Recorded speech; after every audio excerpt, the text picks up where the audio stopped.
जो कुछ भी कैसे करना है, कैसे आपका रहन सहन होना चाहिए, आपके जीवन शैली में किस प्रकार के बदलाव चाहिए, शायद हमारे माननीय चीफ गेस्ट का आगमन हो चुका है।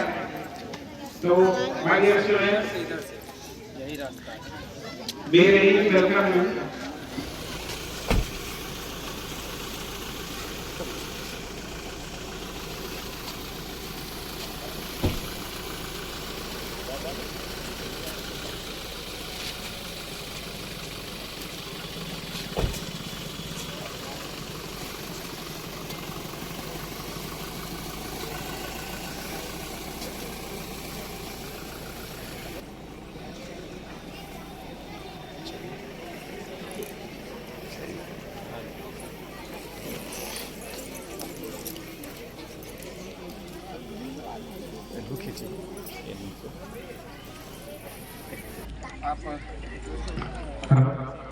आपने हमारे बीच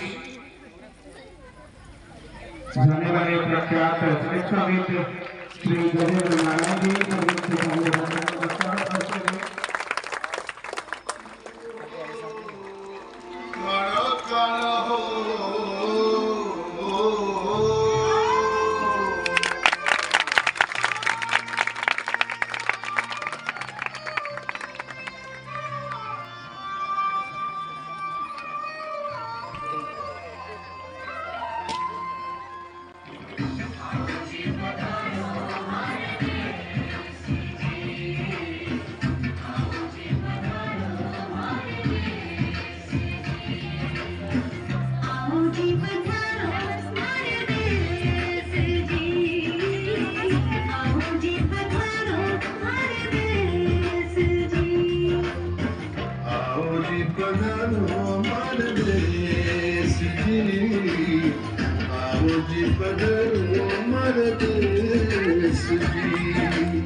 सुनहरी लहरियों के सुनियो आसमान, आओ जी पधारो हमारे देश जी, आओ जी पधारो हमारे देश को उगता सूरज करे घड़ी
मन की बगिया से हमने है कलिया चुनी, श्रद्धा के फूलों से हमने माला बुनी। मन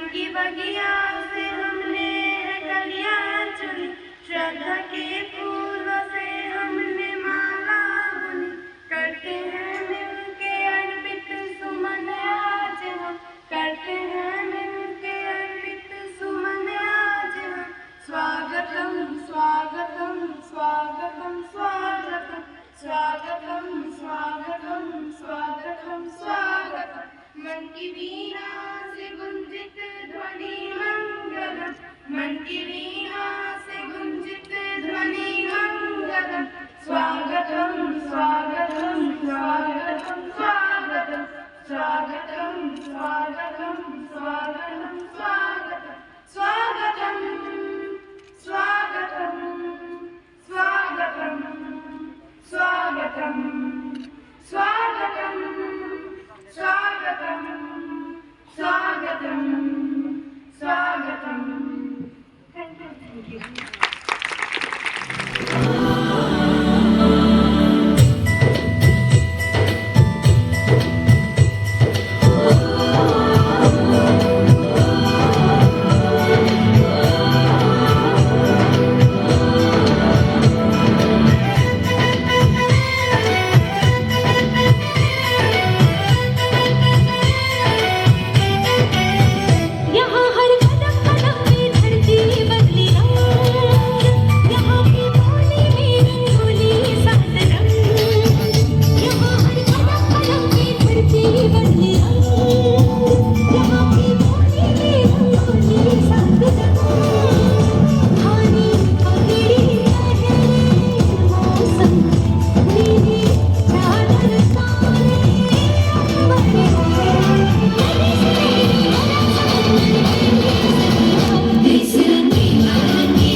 भारत दुनिया को तब गिनती आई, तारों की भाषा भारत ने दुनिया को पहले सिखलाई। देता न दशमलव भारत तो यूं चाँद जाना मुश्किल था, धरती और चांद की दूरी का अंदाजा लगाना मुश्किल था।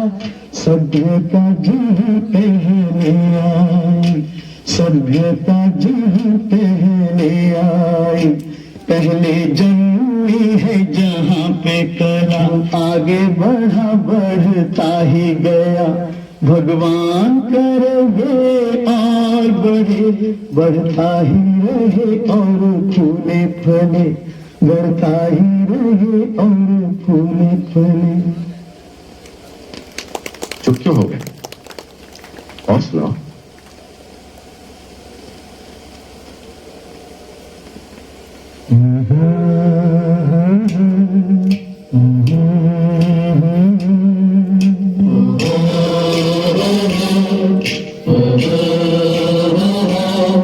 है प्रीत जहाँ की रीत सदा,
मैं बात वही दोहराता हूँ, भारत का रहने वाला हूँ, भारत की बात सुनाता हूँ। है प्रीत जहाँ की रीत सदा,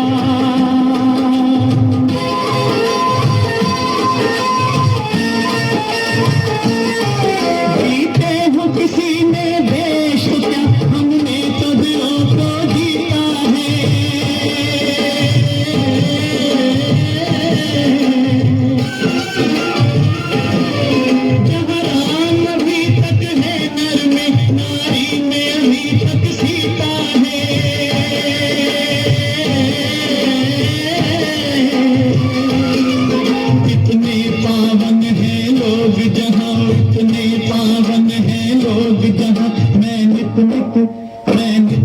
शीश झुकाता हूँ, भारत का रहने वाला हूँ, भारत की बात सुनाता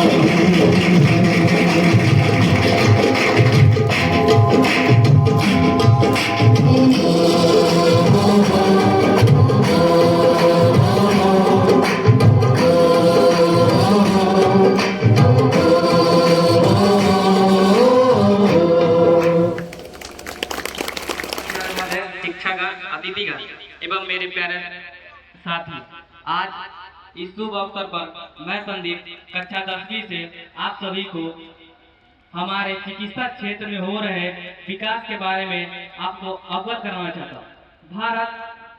भारत में अतिथियों को सबसे बड़ा सम्मान दिया गया। यहाँ हर एक प्रकार के डॉक्टर रहते हैं। भारत ग्रामीण और शहरी क्षेत्र का मिश्रण है। यहाँ अनेक प्रकार के डॉक्टर हैं। भारत में अनेक प्रकार के डॉक्टर का मान है। हम आंकड़ों के देखते हैं तो अंतर्राष्ट्रीय स्तर पर भारत के ही डॉक्टर सब आगे रहते हैं, क्योंकि भारत में ग्रामीण क्षेत्र से लेकर शहरी क्षेत्र तक डॉक्टर मिलेंगे। कुछ अपने सरकारी अस्पताल में रहते हैं तो कुछ अपने प्राइवेट क्लिनिक पर। वो हमेशा मरीजों को अपने सेवक की तरह दिन रात कठिन परिश्रम कर उसे जान बचाते हैं और वो हमेशा अपने परिवार को से पहले अपने मरीजों को देखते हैं, क्योंकि भारत में दो ही भगवान हैं, एक माता पिता और एक डॉक्टर। डॉक्टर वो इंसान है जो बिना जाति धर्म देखे सभी की इलाज करते हैं। वह ऊंच जात पात यह नहीं देखते हैं कि कौन हिंदू है कौन मुस्लिम है, वह सिर्फ अपने मरीजों को सबसे पहले देखते हैं। इसलिए हमें हमेशा इस पेशे को ऋणी रहना चाहिए। धन्यवाद। बहुत खूब संदीप।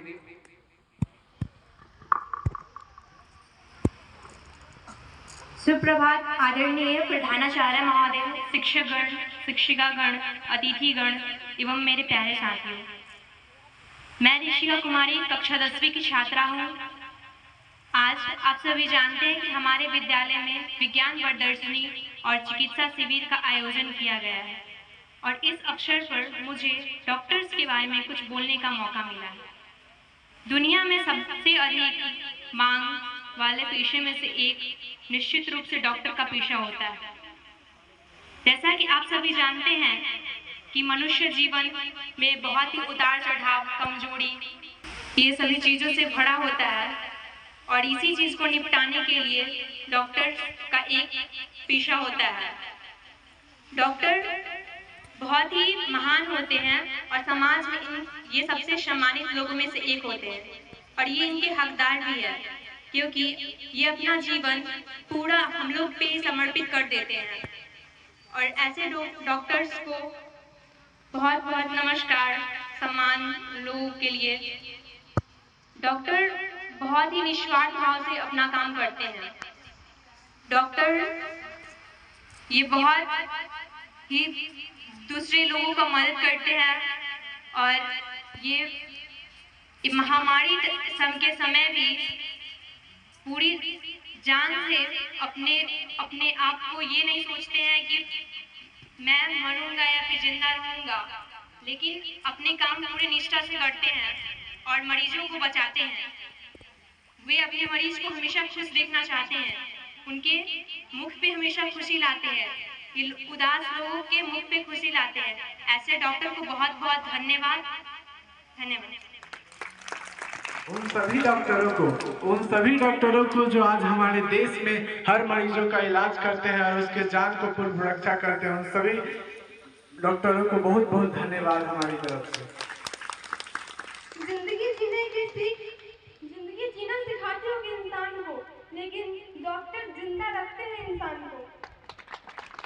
इसी के साथ हम अपनी वाणी को विराम देते हैं और बहुत बहुत धन्यवाद सर कि आप यहाँ पे आए हमारे स्कूल के द्वारा आयोजित किया गया इस मेडिकल कैंप में। धन्यवाद sir. Thank you sir and thank you ma'am and all guest. आप लोगों ने प्रीशियस टाइम हमारे स्कूल के लिए निकाले। Thank you so much. बेहद ही खूबसूरत सर के सम्मान में ये लाइनें कही गई कि हर वैद्य में हनुमान का वास होता है। यानी कि जो हनुमान जी जो थे, भगवान श्री राम जी के गोद में पड़े थे लक्ष्मण जी, तो किस तरीके से उसकी जान बचाते हैं, किस तरीके का मन में चल रहा था हनुमान जी के मन में कि कैसे भी करके श्री लक्ष्मण जी की जान बचाई जाए, बिल्कुल वही एक चिकित्सक के, एक डॉक्टर के मन में भी चलता रहता है। Thank you very much. और अब हम चाहेंगे कि हमारे honourable director sir and director ma'am Babita ma'am और प्रिंसिपल सर राहुल कुमार प्रभात सर, आप सर को शॉल और बुके देकर के सम्मानित करेंगे।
आज के इस बाल दिवस 14 नवंबर के अवसर पर जो स्वास्थ्य शिविर एवं स्वास्थ्य जागरूकता अभियान इस विद्यालय की ओर से प्रस्तुत किया गया, इसके लिए मैं यहाँ की सचिव बबीता कुमारी राय और डायरेक्टर श्री राहुल कुमार प्रभात जी का बहुत बहुत आभारी और बहुत बहुत धन्यवाद देता हूँ। यहाँ हमारे मुख्य अतिथि डॉक्टर जी नारायण जी और श्रीमती डॉक्टर जी नारायण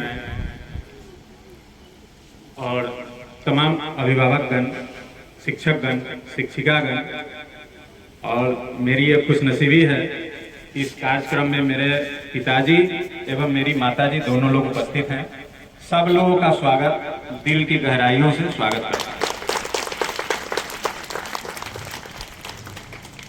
आप लोग से मैं वक्त बहुत कम लूंगा क्योंकि जो हमारे मुख्य अतिथि हैं उनका समय बहुत कीमती है।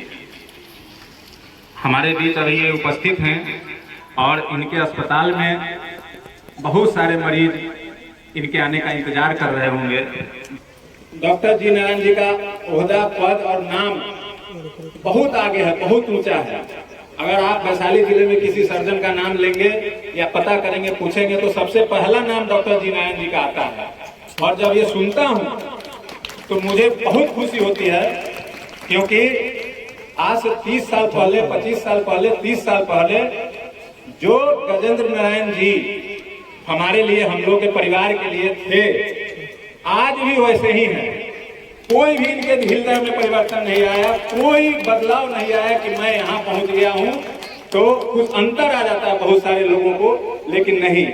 जब भी इनके दरवाजे पे हम लोग पहुँचते हैं या किसी को भेज देते हैं, कोई नाम हम लोग का ले लेता है, तो इन्होंने अपने फीस से ऑपरेशन का खर्चा, दवाई का खर्चा, जो संभव होता है जितना कम से कम करके सबका मदद करने का काम करते हैं। साथियों, मैं परसों की बात कर रहा हूँ। 10 तारीख को हमारे एक रिश्तेदार खत्म हो गए थे दीघा पटना में, उनकी अंत्येष्टि हो रही थी, तो हाजीपुर से तमाम लोग गए थे उसमें। तो एक महिला का ऑपरेशन कराना है, रंदाहा की है, हमारे ससुराल पक्ष के हैं, वो सास हमारी लगती है। तो उनका बेटा बोला कि हमारी माँ का ऑपरेशन डॉक्टर जी नारायण के यहाँ कराना है। तो हम सुनकर के इतना खुश हुए, इतना प्रभावित हुए, हमने पूछा कि क्यों डॉक्टर जी नारायण के यहाँ जाओगे ऑपरेशन कराने? मैंने उन्हीं के यहाँ क्यों जाओगे? क्योंकि उनको पता नहीं था कि हमारे इनके संबंध क्या है। हमने कहा काहे जाओगे, अलग क्यों नहीं कराते हो, उनके यहाँ क्यों जाओगे? तो उन्होंने कहा कि पटना से 1/4 दाम है। अगर पटना में किसी ऑपरेशन का 1 लाख लगता है तो जी नारायण के यहाँ 25,000 में वही ऑपरेशन होता है और सफलता पूर्वक होता है। और हाजीपुर में जो ऑपरेशन अगर 50,000 में वही होता है तो जी नारायण के यहाँ वही ऑपरेशन 20,000 में हो जाता है। और जिसके पास पैसा है, नहीं है, आगे पीछे, कल परसों आप तमाम अभिभावक लोग यहाँ पहुंचे हुए हैं, आए हैं, कभी कोई जरूरत पड़ता है तो आप वैशाली नर्सिंग होम है हाजीपुर में, आप जानते होंगे, वहां पे आप पहुंचिए। हमारी बात आपको 100% सही मिलेगा। चाहे डॉक्टर साहब वहां हो ना हो, बस केवल नाम बताने से आपको तमाम मदद मिलता है और बहुत अच्छा इलाज होता है। और उसमें हमारी मामी जी का जो आए हुए हैं यहाँ मुख्य अतिथि बन के, इनका भी बहुत सहयोग रहता है। मैं तो अभी बाहर रहता हूँ 25-30 साल से, तो कम आना जाना होता है, लेकिन बस हम लोग का नाम बताने से इनकी सेवा वहाँ मिल जाती है कि चलो वहाँ से आए हो, चलो आओ, लेटो, कराओ, मतलब तमाम नाते रिश्तेदारों का। और इन्होंने भी शिक्षा को महत्व दिया। यहाँ 10वीं तक का स्कूल है। इन्होंने इंटर कॉलेज खोला हुआ है अपने गाँव में। इंटर कॉलेज जहां इनका गांव है वहां खोला हुआ है और कोई प्रॉफिट लॉस का इनको कोई उसका चिंता फिक्र नहीं है। बच्चे वहां चलाते हैं और इनके समाज इलाके के बच्चे वहां पढ़ करके सब अच्छे से जगह नौकरी पा रहे हैं। तो सबसे बड़ा चीज है कि जहाँ की आपकी जन्म धरती है, जहाँ से आप हुए, पैदा हुए, बच्चे से बड़े हुए, वहां के लिए आप कुछ कीजिए। तो उसमें सबसे पहला नाम डॉक्टर जी नारायण जी का आता है। उसी तरह से राहुल प्रभात कहीं अलग भी स्कूल खोल सकते थे, लेकिन अपने गांव में, अपने इलाके में इसलिए खोला कि हमारे गांव का बच्चा सब पढ़े। और इनके भी स्कूल के बच्चे लोग अभी कई जगह सरकारी नौकरी में भी गए हैं, प्राइवेट संस्थान में भी नौकरी कर रहे हैं। तो वक्त कम है, मैं सारी चीजें एक ही बार में नहीं बता सकता। मैं बस इतना ही कहता हूँ कि हमको इस बात का बहुत खुशी है कि डॉक्टर जी नारायण में कोई परिवर्तन आज तक नहीं आया। ये जमीन से आसमान पे पहुंच गए, लेकिन हमारे लिए वही है, वही सहृदय बात, वही अपनापन, वही अपनत्व हमको कभी महसूस नहीं हुआ कि हाँ डॉक्टर जी नारायण में कोई अंतर आया। एकदम से कोई भी इतना सहज व्यक्ति आपको पूरे वैशाली जिला में कोई डॉक्टर नहीं मिलेगा, कभी आप आजमा करके देख लीजिए। और जहां कोई बुलाता है सामाजिक काम लिए तुरंत उपस्थित हो जाते हैं। और राहुल कुमार का ये आकर के यहाँ हौसला बढ़ाए, ये हम लोग के लिए बहुत सौभाग्य की बात है। और आपको बताएं कि बहुत सारे बच्चे यहाँ बॉक्सिंग में बिहार लेवल से गोल्ड पा गया है बच्चा यहाँ इस स्वायत्त में, जो सर आए हुए हैं, वो जाकर के अभी बंगाल में नेशनल खेलेगा, इसी स्कूल का बच्चा। और हम तो एक रिक्वेस्ट करेंगे कि जो डॉक्टर जी नारायण जी का महाविद्यालय है वहाँ, उसका भी राहुल जी कभी कभी विजिट करें, वहाँ जाएं अपने स्तर से, उसमें भी जो कहीं कुछ कमी बेसी है, कैसे वहाँ और बेहतर शिक्षा होगा। अच्छा हो रहा है लेकिन और कैसे बेहतर होगा, उसको भी एक आध बार महीने में ऑडिटिंग करें, उसको देखें कुछ कैसे अच्छा से चलाया जा सकता है। हाँ, इन्होंने अपने पिताजी के नाम से अंबिका राय कॉलेज की स्थापना किया हुआ है। तो जिसको कुछ देना रहता है समाज में, वो खुद देता है, किसी को मांगने की कोई जरूरत नहीं पड़ती है। अभी राहुल का पढ़ाया हुआ मेरा बेटा, बचपन में ये पढ़ाते थे उसको, और स्कूल का वीडियो तो कभी आया तो यहाँ देख करके इससे इंस्पायर हुआ, बहुत वो पढ़ने का मेहनत किया, पढ़ा। तो एक मेरा बड़ा बेटा, आप लोगों को बता दूं, मुझे भी बहुत गर्व हो रहा है, और हमारे क्लास के साथी अखिलेश भाई लोग यहाँ बैठे हुए हैं, इनको भी बड़ी खुशी होगी। मैंने हम लोग बचपन में एक साथ पढ़ते थे हाई स्कूल तक। तो हमारा एक बेटा IIM से MBA करके नौकरी कर रहा है, 50 लाख रुपया का तनख्वाह है उसको सालाना। और दूसरा बेटा हमारा IIT से फाइनल ईयर में है इस बार। तो आप पढ़ोगे तो अच्छा बनोगे, ये बस एक ही मूल मंत्र रखो कि कभी किसी के साथ धोखा न दीजिए, ईमानदार रहिए। और बच्चों से मैं ये कहना चाहूंगा कि खाओ और खेलो, खाओ खेलो और पढ़ो, और कुछ नहीं करना। इसी के साथ मैं अपनी वाणी को विराम देता हूं। आप लोगों को, जो भी लोग यहाँ आए हैं, सबका बहुत बहुत धन्यवाद और सबको प्रणाम। आप सभी का मेरा नमस्कार। आप सभी बच्चों को सबसे पहले बाल दिवस की ढेर सारी शुभकामनाएं। हमारे आज के मुख्य अतिथि doctor G Narayan sir, doctor Manju Narayan, उसके बाद हमारे मुख्य अतिथि डॉक्टर विद्याभूषण सर, डॉक्टर निधि, सूरज सर, सरोज कुमारी, रत्नेश्वर प्रसाद यादव सर, अमोद कुमार मधुकर सर, और तमाम जितने हमारे अतिथि हैं, हम आप सभी का, हमारे शिक्षकों, हमारे बच्चों और विद्यालय की पूरी टीम की तरफ से हार्दिक अभिनंदन और स्वागत करते हैं। बच्चों, पंडित नेहरू के जन्म दिवस के शुभ अवसर पर हम लोग हर साल अपने देश में यह दिन मनाते हैं, और हमारे विद्यालय की तरफ से एक छोटी सी कोशिश की गई है कि उनके जन्म दिवस को एक विशेष रूप में, विशेष आयोजन के साथ हम इस दिन को मनाएं।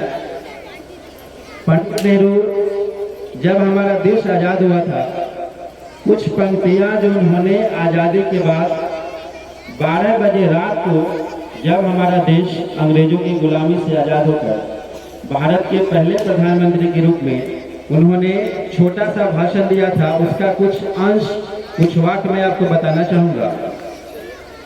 क्योंकि उनका स्पीच है तो उनको मैं अपनी भाषा में नहीं बोल सकता हूँ, मैं उन्हीं की भाषा में आपको बताऊँगा।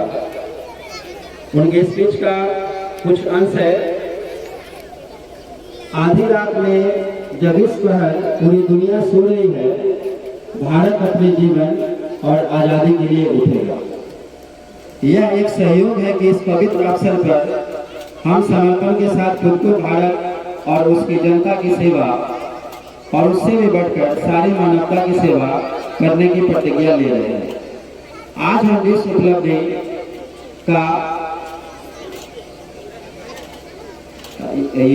उपलब्धि का जश्न मना रहे हैं वह महज एक कदम है नए अवसरों के खुलने का। भारत के लोगों से जिनके हम प्रतिनिधि हैं, हम अनुरोध करते हैं कि विश्वास और निश्चय के साथ हमारा साथ दें। ये छोटा सा अंश उनके भाषण का, और मैं बता दूं कि उनका यह भाषण ऐतिहासिक बन गया था। पता होगा लगभग लोगों को, पंडित नेहरू ने जब यह भाषण दिया था तो यह भाषण एक ऐतिहासिक भाषण बना था हमारे देश के लिए। उसी तरह से हमारे विद्यालय के लिए आज एक ऐतिहासिक दिन है जहां पर वैशाली जिले के जाने माने प्रसिद्ध और हमारे दिलों की धड़कन माननीय सम्माननीय डॉक्टर जी नारायण सर हमारे बीच उपस्थित हैं। हमने पिछले वर्ष भी रिक्वेस्ट किया था इससे, लेकिन जैसा कि बताया अभी भैया अनु भैया, इस समय अभाव के कारण नहीं आ पाए, लेकिन इस वर्ष सर अपना कीमती समय निकालकर हमारे विद्यालय के लिए समय दिए। इसके लिए हमारे विद्यालय की पूरी टीम हमेशा आपका आभार व्यक्त करती रहेगी। बच्चों, डॉक्टर जी नारायण सर एक साधारण व्यक्तित्व नहीं है। इनके बारे में मैं और विशेष जानकारी देना चाहूँगा, इनकी जीवनी पर छोटा सा प्रकाश डालना चाहूँगा। यह एक असाधारण व्यक्तित्व के धनी व्यक्ति हैं और इनका पूरा नाम डॉक्टर गजेंद्र नारायण है। इनका जन्म 3 जुलाई 1964 ईस्वी को एक साधारण परिवार में हुआ। इनके पिता स्वर्गीय अंबिका राय एक साधारण क्लर्क थे। डॉक्टर जी नारायण सर अपने 3 भाई बहनों में सबसे छोटे हैं। इनके बड़े भैया जैसा कि बताया गया जवाहर लाल कॉलेज हाजीपुर से प्रिंसिपल के पोस्ट से रिटायर हो चुके हैं। उन्होंने भी अपना सेवा शिक्षा के क्षेत्र में बहुत बड़ा दिया। इसके बाद इनकी पत्नी डॉक्टर मंजू नारायण वर्तमान में अंबिका राय उच्चतर माध्यमिक विद्यालय की प्रधानाचार्य है। इसके बाद इनकी एक बहन वो भी गवर्नमेंट टीचर से रिटायर हो चुकी हैं और इनके एक बेटी डॉक्टर बन भी चुकी हैं अभी। तो इन सब के लिए सर को ढेर सारी शुभकामनाएं और जो दोनों बच्चे हैं वो भी अपने जीवन में आगे बढ़े। डॉक्टर जी नारायण सर की प्रारंभिक शिक्षा आपको बता दें कि सहोड़ी मध्य विद्यालय में हुई थी, जहां से 7वीं कक्षा तक इन्होंने अध्ययन किया। उसके बाद आदर्श उच्च विद्यालय सराय में इन्होंने अपनी 10वीं की परीक्षा पास की। और बच्चों बता दें कि 10वीं की परीक्षा में जो पास किए, उसके बाद पूरे हाई स्कूल में मास्टर ऑफ मैथमेटिक्स का अवार्ड इनको हाई स्कूल के प्रधानाचार्य के द्वारा दिया गया, जो अब हमारे बीच नहीं है। तो मैं चाहूँगा इनके लिए तालियां बजनी चाहिए कि मास्टर ऑफ मैथमेटिक्स और बन गए मास्टर ऑफ मेडिकल। ये अपना विचार व्यक्त करेंगे, ये सब कैसे हुआ ये मुझे नहीं पता है। इसके बाद इनकी पढ़ाई Patna science college, Patna college, और उसके बाद 1984 में MBBS का एंट्रेंस एग्जाम देकर अनुग्रह नारायण सिंह कॉलेज है गया में, वहाँ पर इन्होंने MBBS की पढ़ाई करके 1990 में अपना कोर्स पूरा करके और 1993 में वैशाली नर्सिंग होम हाजीपुर निकाले। उसके बाद से हम सबों के बीच में इनका योगदान, इनका सेवा लगातार चलता रहा है और हमेशा चलता रहेगा। तो सर के लिए मैं चाहूँगा आज इतना कीमती वक्त निकाल कर, क्योंकि हम सबको पता है कि हम सबसे ज़्यादा इनका समय कीमती है, क्योंकि मरीजों की जान इनमें बसती है, क्योंकि उनकी जान ये बचाते हैं। वैशाली की शान, हमारी आन, हमारे डॉक्टर साहब हमारे बीच मौजूद हैं।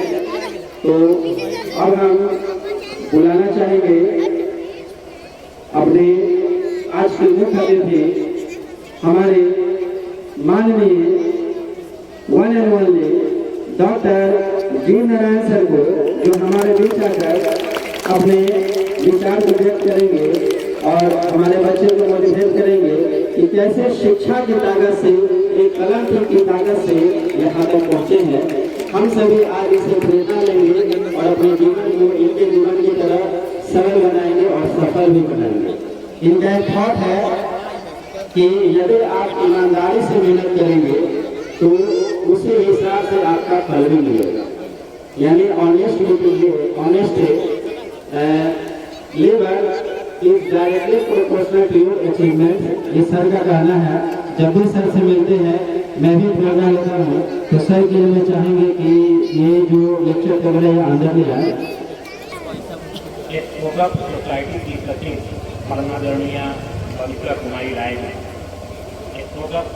इंडियन अकादमी के निदेशक श्री राहुल कुमार प्रभात जी, सम्मानित शिक्षक के अतिथि देव एवं विद्यालय चमन के किले प्यारे प्यारे बच्चों, आपको मेरी ओर से प्यार भरा नमस्कार।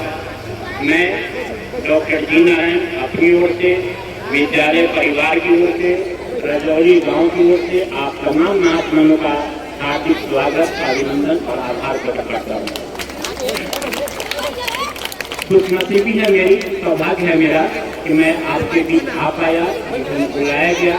मैं गदगद हूँ, सच मानिए तो मेरे पास अल्फाज नहीं कि अपने जज्बात का इजहार कर सकूँ। दोस्तों, इतना स्वागत सम्मान पाकर इतना प्रसन्न हूँ, इतना भावविभल हूँ कि मेरे जमीन पे नहीं है करना। छात्रों, आज 14 नवंबर है, पंडित जवाहरलाल नेहरू का जन्मदिन। पंडित जवाहरलाल नेहरू स्वतंत्र भारत के प्रथम प्रधानमंत्री बने। विद्वान पिता के विद्वान पुत्र, महान पिता के महान पुत्र।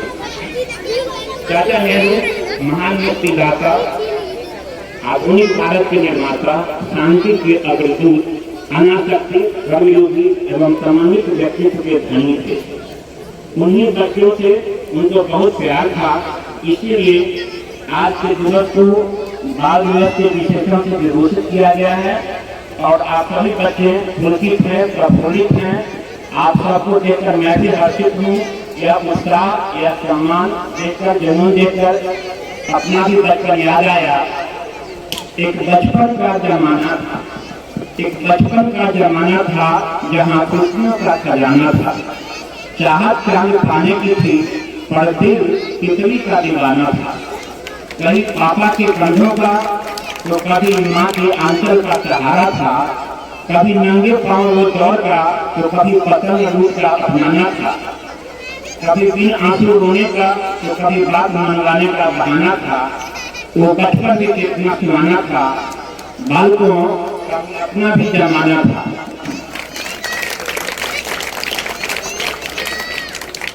खैर कभी साथ भी बहुत थी, बहुत साथ बनेगी। यह तो जीवन चक्र है, नियति का नियमावली है। छात्रों, यह जीवन अमूल्य है, अनमोल है, खरीदी नहीं जा सकती।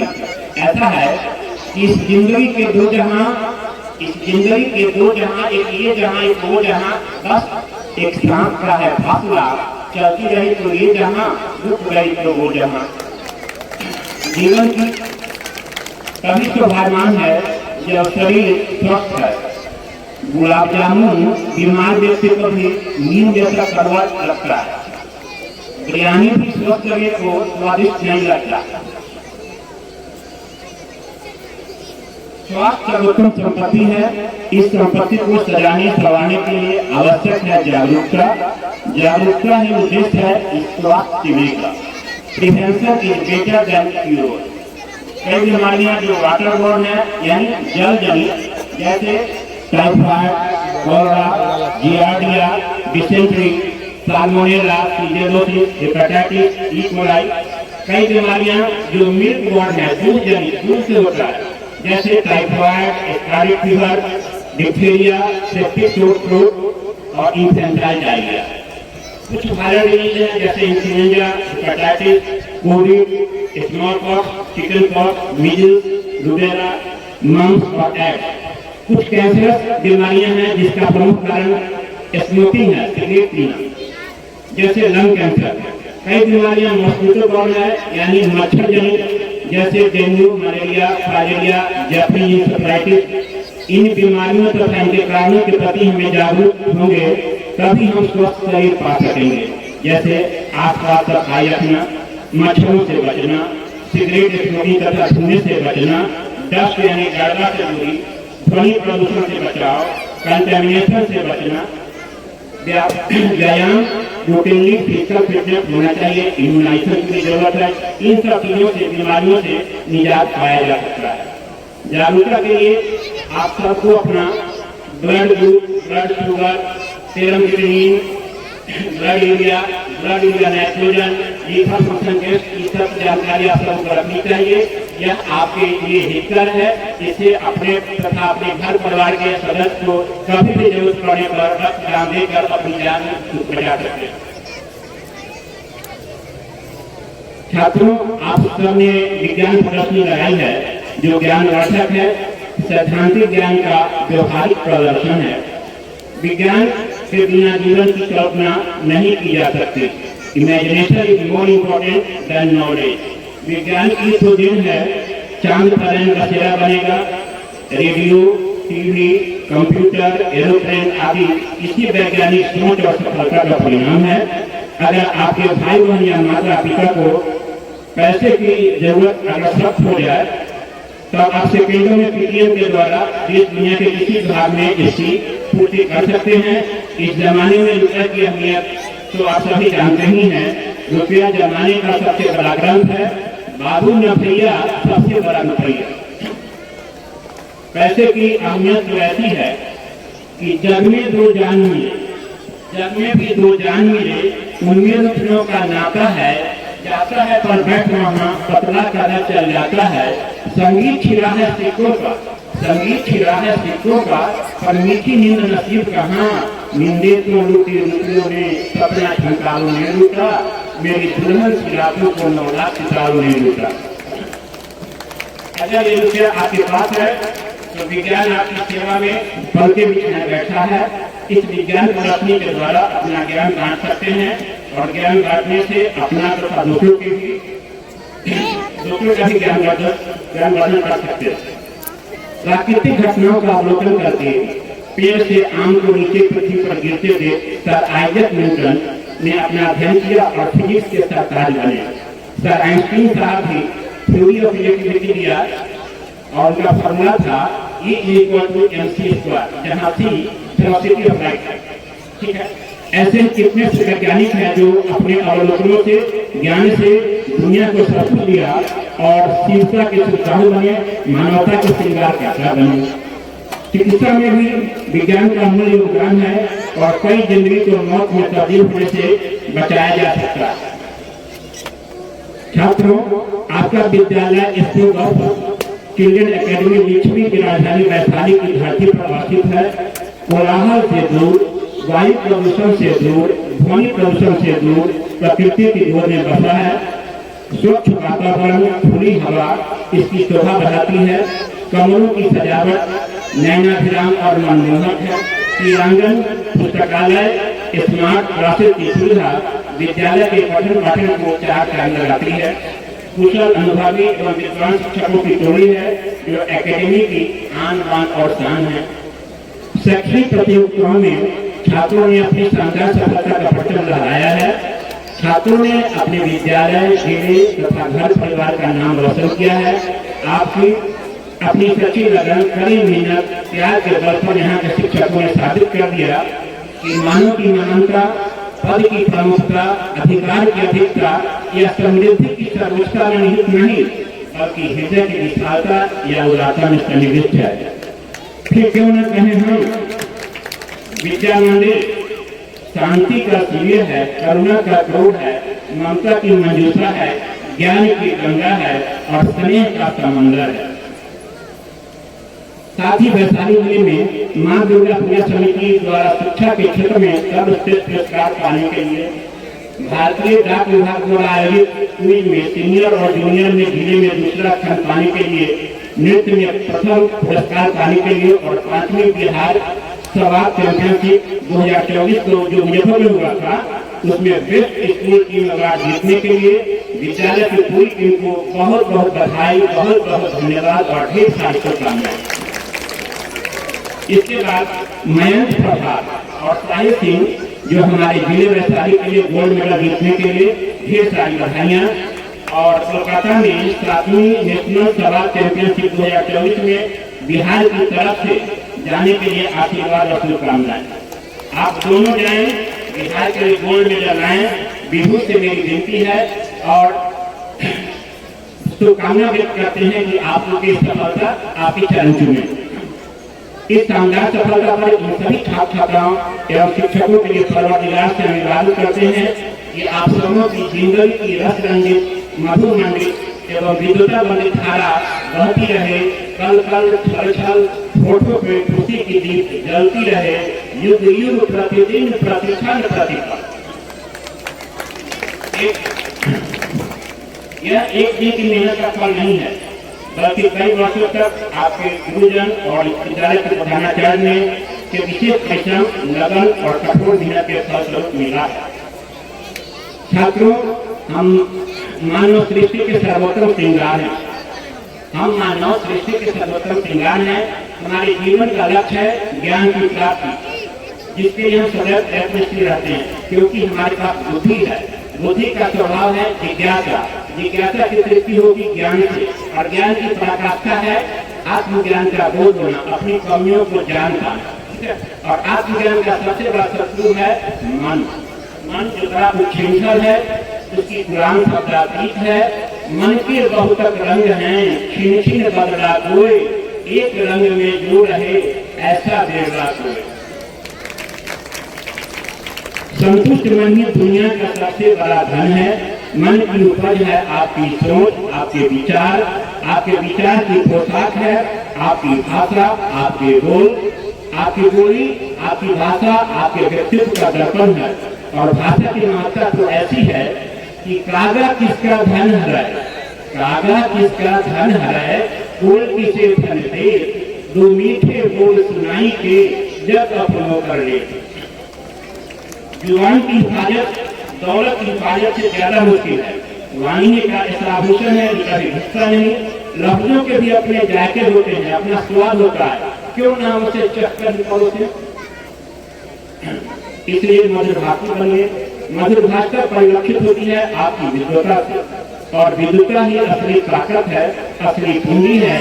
विद्या सबसे बड़ा धन है, मानसिक तिजोरी का गहना है।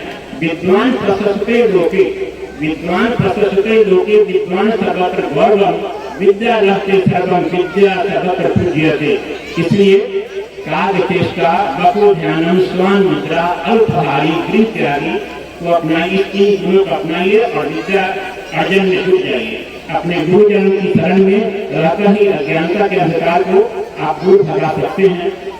एक शिक्षक महोदय ने पूछा, ए अनिल, तुम्हारा घर कहाँ है? तो जवाब मिला, सर जी सुनील के घर के सामने। सुनील, तुम्हारा घर कहाँ है? अनिल के घर के सामने। तो दोनों का घर कहाँ है? आमने सामने। लेकिन यह नहीं बताया कि दोनों का घर अजौली में। मतलब कहने का यह कि सवाल का जवाब सहज, सरल और सुलभ होना चाहिए। और गुरुजनों के लिए कहा गया है, यह तन विस्ती बेलरी, यह तन विस्ती बेलरी, गुरु अमृत की खान, शीश दिए जो गुरु मिले तो ही सच्चा जान। गुरुजनों से मिलती है हमें विद्या, विद्या दलाती विनय, और विद्या से मिलती है विनम्रता। विनम्रता स्नेह की जन्मी है। स्नेह में वही ताकत है, स्नेह में ही वो ताकत है सामर्थ्य को झुकाने की। स्नेह में ही वो ताकत है सामर्थ्य को झुकाने की। वरना सुदामा की क्या हैसियत थी कृष्ण से पैर छुआने की। प्रेम हार नहीं सकता और अहंकार जीत नहीं सकता। अहंकार की कोई कीमत नहीं होती, क्योंकि कोई उसका खरीदार ही नहीं होता। इसलिए अहंकार का प्रत्याग आवश्यक है। छात्रों, संभव है विद्या अर्जन में, शैक्षणिक उपलब्धि में आर्थिक कठिनाइयां बाधक हो, पारिवारिक परिस्थितियां प्रतिकूल हो, सामाजिक पुराने मन मस्तिष्क को चोटिल करती हो, परंतु प्रतिभा कहाँ पनपती है? कठिनाइयों के बीच। गुलाब कहाँ फैलता है? कांटों के बीच। कांटे के बीच खिला गुलाब जितनी शोभा देता है, शायद मंदिर में सीट पर चढ़कर उतनी शोभा नहीं देता। झुरमुटों की आग में चहचहाने वाले पक्षियों का गुणगान सदा हंसगान नहीं होता। आपको क्या मालूम कि जयकार के पीछे कोई हाहाकार चुपचाप से थक रहा होगा? कभी सुख दुख को नियति की नियमावली है, दुख की बारी कभी कुछ हटेगी। कहाँ तक ये मन को अंधेरे चलेंगे, उदासी भरे दिन कभी तो ढलेंगे, कभी सुख कभी दुख यही जिंदगी है। ये पतझड़ का मौसम घड़ी तो घड़ी है, ये पतझड़ का मौसम घड़ी तो घड़ी है। नए फूल कल फिर डगर में खिलेंगे, उदासी भरे दिन कभी तो ढलेंगे। भले तेज कितना, भले तेज कितना हवा का हो झोंका, मगर अपने मन में तू रखिए भरोसा, मगर अपने मन में तू रखिए भरोसा। जो बिछड़े सफर में तुझे फिर मिलेंगे, उदासी भरे दिन कभी तो ढलेंगे। मैं तो कहूँगा जो व्यथाएं प्रेरणा दे उन व्यथाओं को दुलारो, जो व्यथाएं प्रेरणा दे उन व्यथाओं को दुलारो। जूझ कर कठिनाइयों से रंग जीवन का निखारो। वृक्ष कटकट कर बढ़ा है, वृक्ष कटकट कर बढ़ा है, दीप बुझ बुझ कर जला है। दुख अगर सुख की नींव हो तो उसकी आरती उतारो। परिस्थितियां चाहे जैसी भी हो, उससे निपटने की हिम्मत रखो। पानी में जाने से किसी की जान नहीं जाती, जान तो तब जाती है जब उसे तैरना नहीं आता। परिस्थितियां कभी भी समस्या नहीं बनती, समस्या तो तब बनती है जब हमें उससे निपटना नहीं आता। बांसुरी से सीख लें एक नया सबक है जिंदगी, लाख सीने में जख्म हो फिर भी सुमधुर ध्वनि ही गुनगुनाती है। छेनी हथौड़ी की चोट सहकर पत्थर भगवान का रूप लेता है। आपके शैक्षणिक विकास में किसी का साथ मिले यह सराहनीय है, सम्माननीय है। पारिवारिक साथ मिलता हो, सामाजिक साथ मिलता हो, यह आपकी खुशनसीबी है। अगर साथ नहीं मिलता है तो उनसे कह दीजिए तुम साथ न दो मेरा, तुम साथ न दो मेरा, चलना मुझे आता है, हर आग से वाकिफ हूँ, जलना मुझे आता है। तदबीर के हाथों से तकदीर बनानी है, जिंदगी और कुछ भी नहीं, हम सबकी कहानी है। संसार में जितने भी महापुरुष हुए हैं, सबने सत्य का सहारा लिया है, सबने सत्य को अपनाया है, सत्य की उपासना की है, सत्य की आराधना की है, कर्म की प्रधानता दी है। कर्म किए बिना फल की प्राप्ति नहीं हो सकती। कर्म यदि सत्कर्म हो, निष्कपट हो, निष्कलुष हो, तभी वह मूल्यवान है। उस सूरज को देखो कितना चमकता है, जानते हैं क्यों? क्योंकि उसने जलना सीखा। सूरज इसलिए चमकता क्योंकि उसने जलना सीखा है। सूरज की तरह चमकना है तो सपना होगा, नदी पार करनी है तो पानी में उतरना होगा। जिन डूढ़ाती पाइयां गहरे पानी पर, जो बौना डूबन डरा रहा किनारे पर। You cannot climb on the peak of the mountain keeping your hands in pocket. Pocket में हाथ रखकर आप पहाड़ की ऊंचाइयों को नहीं छू सकते। कर्मों की आवाज शब्दों से भी अधिक ऊंची होती है। दूध, दही, छाछ, मक्खन, घी सब एक ही वंश के हैं, फिर भी उनकी कीमत अलग है, क्योंकि श्रेष्ठता जन्म से नहीं बल्कि अपने कर्म, कला और गुणों से प्राप्त होती है। सत्कर्म वह अकेला सन्मार्ग है जो केवल मंजिल की ओर जाता है। मंजिल भी बड़ी जिद्दी होती है, हासिल कहाँ नसीब से होती है, मगर वहाँ तूफान भी हार जाते हैं जहाँ कश्तियाँ जिद पर होती है। भरोसा ईश्वर पर है तो लिखा है तकदीर में वही पाओगे, मगर भरोसा अगर खुद पर है तो ईश्वर वही लिखेगा जो आपका होगा। आवश्यकता है ऐसे भरोसे वाली समझ की जो समय पर आ जाए, क्योंकि अक्सर समय पर समझ नहीं आती और जब तक समझ आती है तब तक समय निकल चुका होता है। ऐसा न हो कि जिंदगी की शाम ढलने आई तो जीने का सलीका आया, जब रोना पड़ा तब समझा हंसने का मूल्य क्या है। झगड़ा, झंझट, ईर्ष्या, द्वेष, घृणा, नफरत ऐसा अवगुण है जो आपको लक्ष्य से विचलित करता है। इस हृदय रूप के खेत में ईर्ष्या, घृणा, नफरत के बीज बोएंगे, फसल तो वही पैदा होगा ना। यदि मिट्टी, यही धूप, यही पानी, परंतु यही खेत करेला भी, गन्ना भी और नीम भी पैदा करता है। परिणाम के लिए आप स्वयं जिम्मेदार हैं। बोए फिर बबूल का आम कहाँ से खाए, जैसी करनी वैसी भरनी।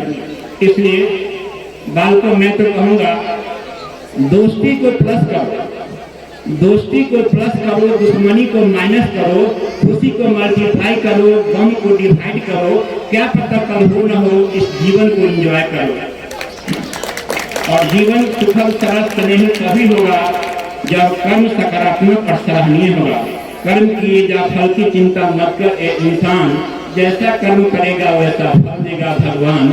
यह है गीता का ज्ञान। कर्म पथ पर चलकर खुद को मिटा देने की जिद तो दिए में दिखती है। दिए से रात ने पूछा, दिए से रात ने पूछा, उम्र अपनी जला लोगे, जल करके नया संसार लाना है, मगर संसार छलिया है तुझे तो भूल जाएगा। दिया बोला उसका कर्म अंधेरे को जलाना है। कर्म की को तलाश है तल्लीनता की, तन्मयता की, कर्मठता की, बुलंदी की। इसलिए खुद को कर बुलंद इतना कि हर तदवीर से पहले खुदा अपने बंदों से पूछे, बता तेरी रजा क्या है। कौन कहता है कि आसमान में सुराख नहीं होता? एक पत्थर तो पूरी तबीयत से उछालो यारो। तूफान की जद में इमारत भी है, तूफान की जद में इमारत भी है। ऐसा नहीं कि तिनके ही बिखरते हैं, वो पतंग भी कभी गड्ढे में आ गिरती है जो कभी आसमान में उड़ा करते हैं। कठिन परिश्रम सफलता की गारंटी नहीं है, परंतु हर सफलता का कारण कठिन परिश्रम ही रहा है। कामयाबी का कारण कोशिश ही है, इसलिए कोशिश करते रहनी चाहिए, क्योंकि कोशिश करने वालों की कभी हार नहीं होती। एक नन्ही चींटी जब दाना लेकर चलती है, चढ़ती दीवारों पर सवार फिसलती है, गिरकर चढ़ना, चढ़कर गिरना न कभी उसे अखड़ता है। मेहनत उसकी बेकार हर बार नहीं होती, कोशिश करने वालों की कभी हार नहीं होती। सिंधु में गोताखोर जब गोता लगाता है, जाकर खाली हाथ लौट चला आता है। मिलते न मोती सहज गहरे पानी में, बढ़ता दुना विश्वास इसी हैरानी में। मुट्ठी उसकी खाली हर बार नहीं होती, कोशिश करने वालों की कभी हार नहीं होती। असफलता एक चुनौती है, असफलता एक चुनौती है, इसे स्वीकार करो। क्या कमी रह गई देखो और सुधार करो। जब तक न सफल हो जाओ, जब तक न सफल हो जाओ, संघर्ष का मैदान मत भागो। तुम कुछ किए बिना ही जय जयकार नहीं होती। कोशिश करने वालों की कभी हार नहीं होती। धन्यवाद। देते हैं अपने अपने अनमोल वचन से, अपने विचार से हमारे विद्यालय के बच्चों और हम सब को प्रेरित किए। आपको बता दें कि हमारे सर को राष्ट्रीय गौरव अवार्ड से 2014 में सम्मानित किया गया था। एक विशेष प्रकार की सर्जरी के लिए यानी नेशनल लेवल का पुरस्कार भी सर प्राप्त कर चुके हैं और वर्तमान में वैशाली चिकित्सा संघर्ष समिति के अध्यक्ष भी हैं। तो सर के लिए जोरदार तालियां। इनके शब्द आज हमारे बच्चों के लिए निश्चित रूप से प्रेरणादायक होंगे और भविष्य में बच्चे प्रयोग करेंगे। विजय सर कार्यक्रम को आगे बढ़ा दें। क्योंकि बच्चों का मेडिकल कैंप भी है, इसलिए आप बाल दिवस का जो परंपरा है शुरू से चलती आ रही है बच्चों के लिए। Then our next segment is, firstly, I would like to thank Mr. Deenarayan sir. Thank you for your kind words. आपके सच में कुछ लाइनें ऐसी कही आपने जिन्होंने हम सभी को सोचने पे काफी मजबूर किया है, और उम्मीद करते हैं कि आपके जो ये आशीर्वचन हम सबके लिए आए हैं उन सभी को हम लोग अमल में जरूर लाएंगे। अगला सेगमेंट है हमारा केक कटिंग का। तो केक कटिंग के लिए हम बुलाना चाहेंगे छोटे छोटे बच्चे जो हमारे सामने बैठे हुए हैं। आप सभी आ जाएंगे नर्सरी और एलकेजी से, कुल 10 बच्चे आ जाएंगे।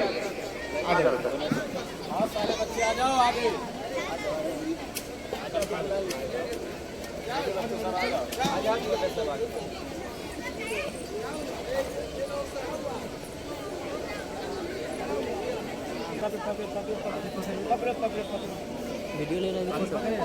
हाँ चलिए। Okay, happy children's day, happy children's day. छोटा लीजिए आप सभी। ये हमारे स्कूल ऑफ चिल्ड्रंस के के बगिया के फूल अपने नन्हे नन्हे हाथों से केक को काटते हुए कितने प्यारे लग रहे हैं। इस दृश्य को कैद करते हुए हमारे स्कूल के पूर्व के छात्र सावन कुमार जी, सच में आज का दृश्य बड़ा ही मनमोहक हम सभी के लिए।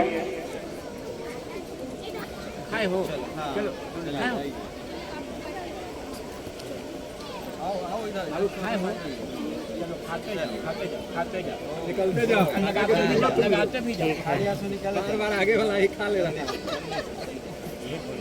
चलो खालिया से निकल जाओ, खालिया से बाहर हटेंगे वो लोग। आइए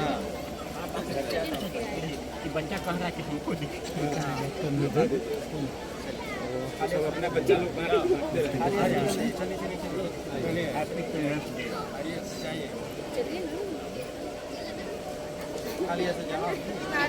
शुरुआत हो जाती थी और यहीं से ये बीमारी शुरुआत हुआ। और इसके कुछ लक्षण होते जैसे बहुत उल्टियाँ आना, बहुत कमजोरी होना, बहुत सर दर्द होना, बहुत चक्कर।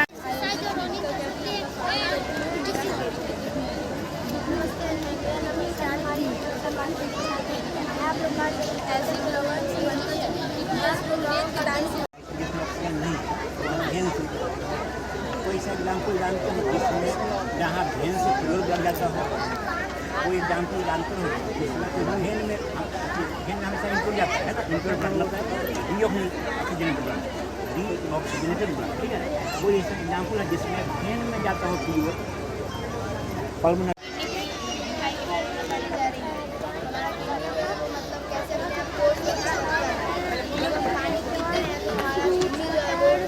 अपने आप को साफ रखने की कोशिश करता है और अब इस साइड जो है वो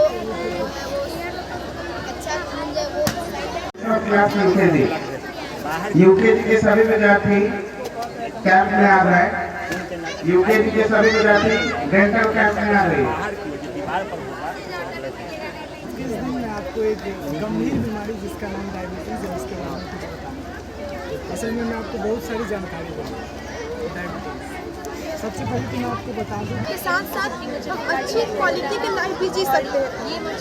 और अगर हम नहीं पता कर पाते हैं और ये कैंसर वो देश में चला जाता है तो उस टाइम जो कैंसर होता है वो अलग अलग पार्ट्स में अलग अलग ऑर्गन में हो जाता है। जैसे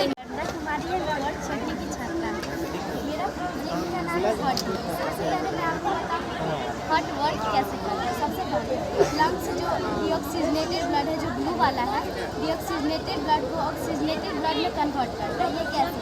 जैसे में लंग्स डीऑक्सीजनेटेड ब्लड आज मैं आप लोगों को अपने विद्यालय के द्वारा आयोजित इस मेडिकल कैंप में आपका हार्दिक अभिनंदन करता हूँ। मुझे अपने विद्यालय की तरफ से इस मेडिकल कैंप में एक प्रोजेक्ट लगाने का मौका मिला है, जिसमें मैंने हार्ट अटैक के बारे में जानकारी इकट्ठा की है और वह जानकारी मैं चाहता हूं कि आप लोगों को दूं। अब मैं आप लोगों को हार्ट अटैक के बारे में बताने जा रहा हूं।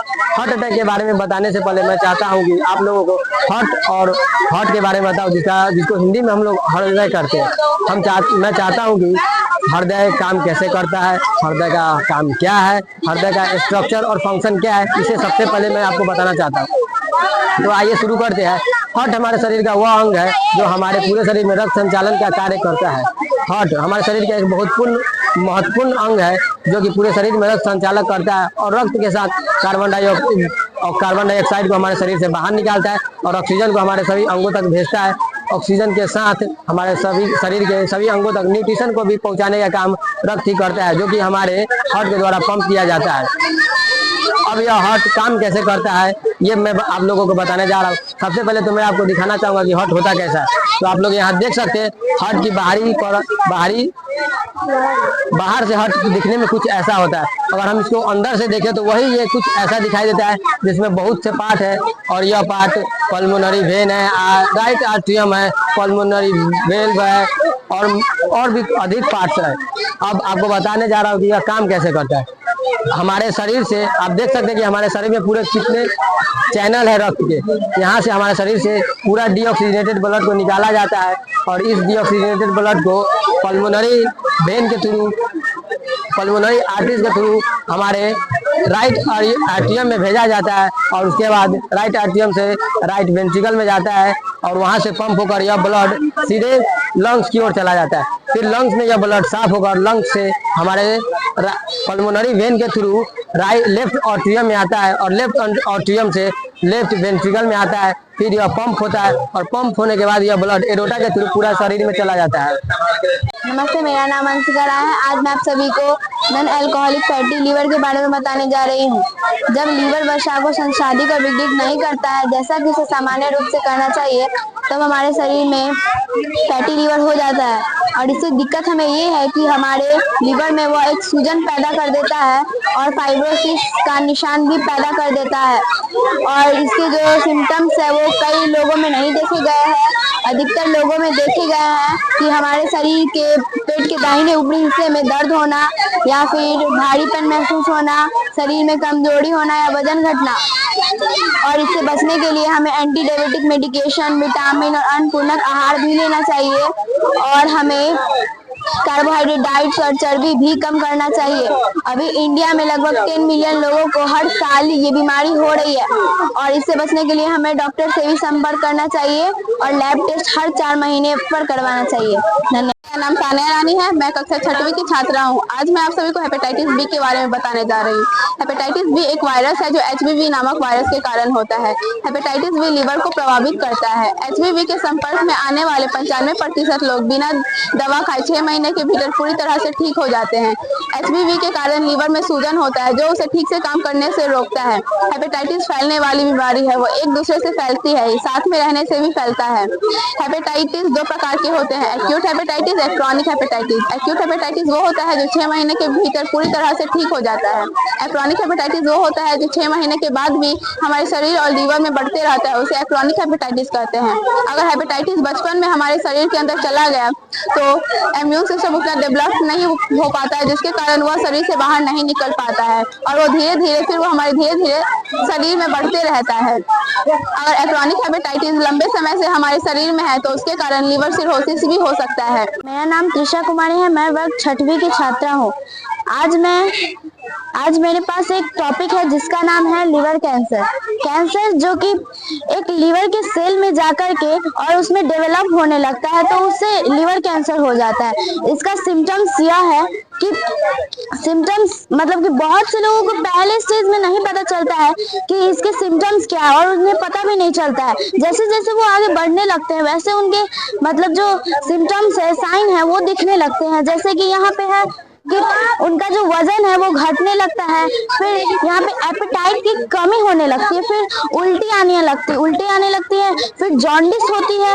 और जॉन्डिस में मतलब कि क्या होता है, जो शरीर जो होता है ना वो पीला कलर का होने लगता है, फिर जो आपका मल होता है वो सफेद रंग का होने लगता है। और फिर यहाँ पे आगे आप ट्रीटमेंट भी देख सकते हैं। ट्रीटमेंट मतलब ट्रीटमेंट क्या होता है कि ट्रीटमेंट जो होता है ना वो स्टेज पे निर्भर करता है। स्टेज मतलब कि आप कौन से स्टेज में, स्टेज 1 में है, 2 में है, 3 में है या 4 में है, इन सब स्टेज में।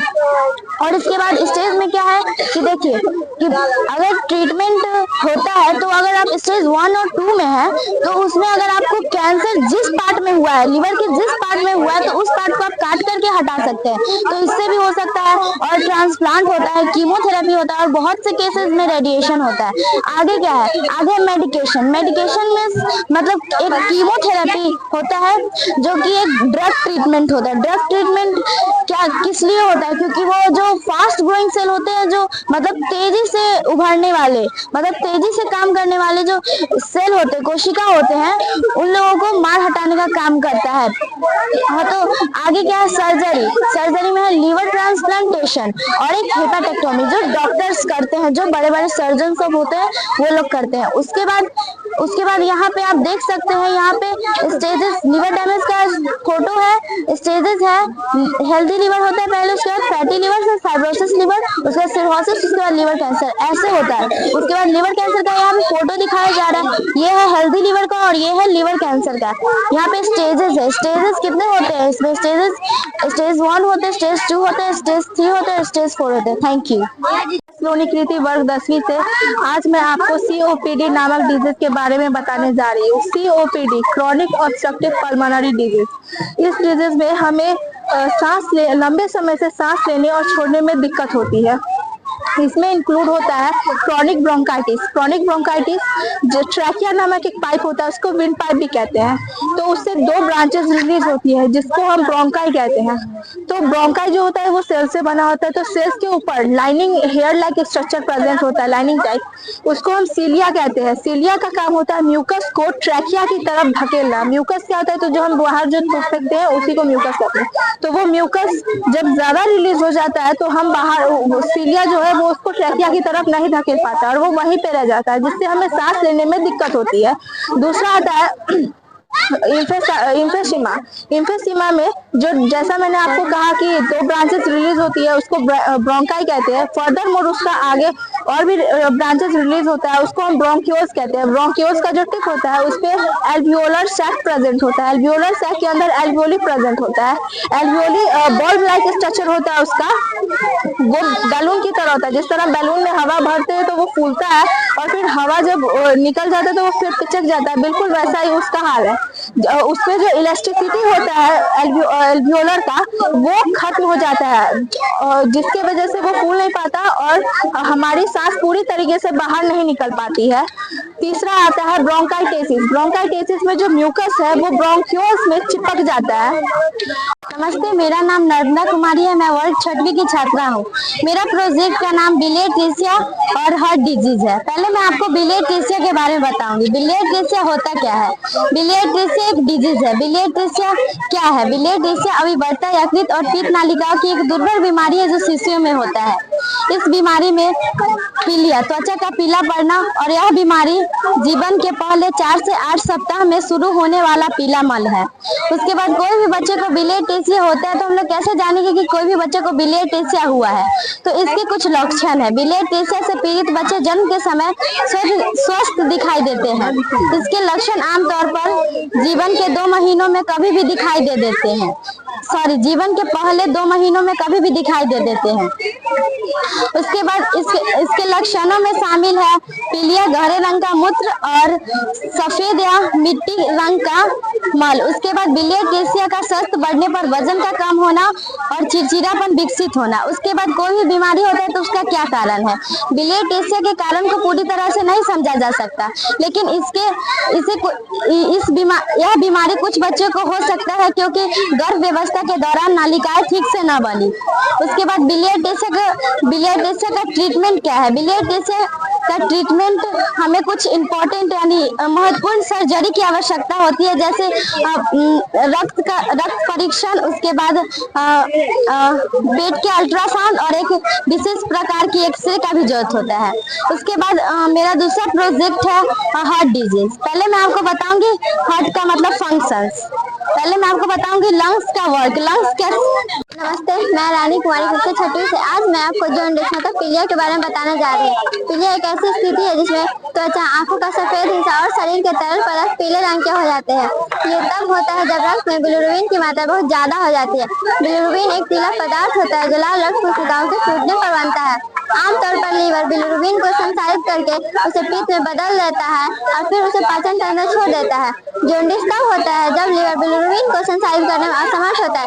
इसके कुछ सिम्टम्स है जैसे त्वचा और आंखों का रंग सफेद होना, पेशाब का रंग गहरा होना, जी मिचलाना या उल्टी होना, थकान महसूस होना, भूख नहीं लगना, बुखार आना। जब हमें जॉन्डिस हो जाता है कुछ चीजों पर परहेज करना चाहिए, जैसे शराब, कैफीन, मसालेदार भोजन, नमक, रिफाइंड शुगर, जंक फूड आदि।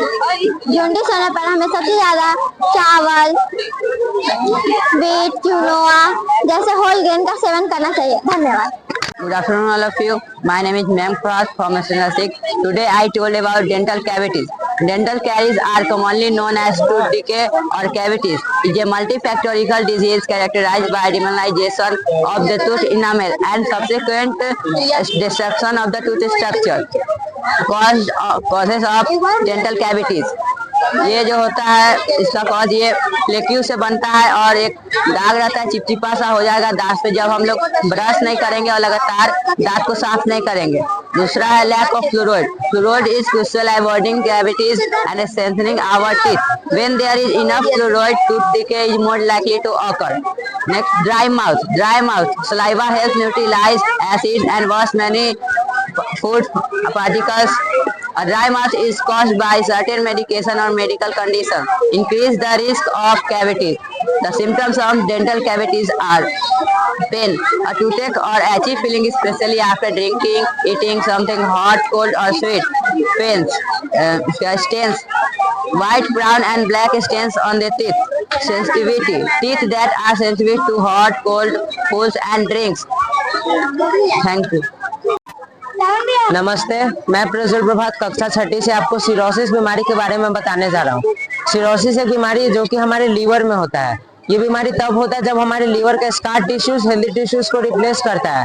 और ये बीमारी जब अपने चौथे स्टेज में होता है तो हमारा क्रोनिक लीवर डैमेज हो जाता है, यानी कि उसे ठीक करना नामुमकिन होता है। तो अब सवाल है कि ये इंसानों में होता कैसे है। तो जब कोई इंसान का लीवर डैमेज रहता है कुछ कंडीशन से, जैसे में हेपेटाइटिस, अल्कोहल अब्यूज या फिर फैटी लिवर्स, इस तरीके की बीमारी किसी भी इंसान को पहले से हुए रहते हैं तो बाद में उसे सिरोसिस भी हो जाता है। और जब किसी को सिरोसिस होता है तो उसके लीवर का फंक्शन अच्छे से नहीं हो पाता है। तो इस बीमारी के कुछ सिम्टम्स होते हैं, जैसे में आपका जो वेस्ट का जो लेवल है उसके ऊपर, यानी कि लीवर की मतलब लीवर जहाँ पे है उसकी स्किन पर आपको एक रेड कलर का लाइन दिखेगा जो कि बताएगा कि आपको सिरोसिस हो चुका है। और आपके शरीर का एपेटाइट भी लॉस होने लगेगा और आपको जो वजन है शरीर का वो भी अपने आप लॉस होने लगेगा। और आप कहीं पे भी चलोगे दौड़ोगे तो आप बहुत जल्दी थकने लगोगे आम आदमी से। आम आदमी जितना थकता है उससे आप कई गुना ज्यादा थकने लगोगे। तो अब सवाल है कि इस बीमारी का इलाज कैसे करें। तो अभी तक इस बीमारी का तो कोई इलाज नहीं निकला है। अगर इस बीमारी का प्रोसेस आपको स्लो करना है तो आपको ट्रीटमेंट्स और मेडिसिन लेना होगा। तो इस बीमारी के 4 स्टेज होते हैं। पहले स्टेज में आपके लीवर में सूजन हो जाता है। दूसरे स्टेज में सूजन के कारण स्कार हो जाता है, यानी कि दाग धब्बा लीवर में होता है। और तीसरे स्टेज में स्कार टिश्यू हेल्दी टिश्यूज को रिप्लेस करता है। और आखिरी चौथा स्टेज में आपका क्रोनिक लीवर डैमेज हो जाता है। धन्यवाद। Nathas from Standard 8.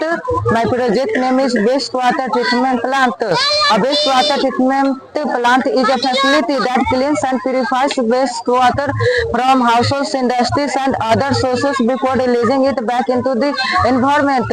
This model shows 5 stages to purify water. The first stage contains stones and pebbles.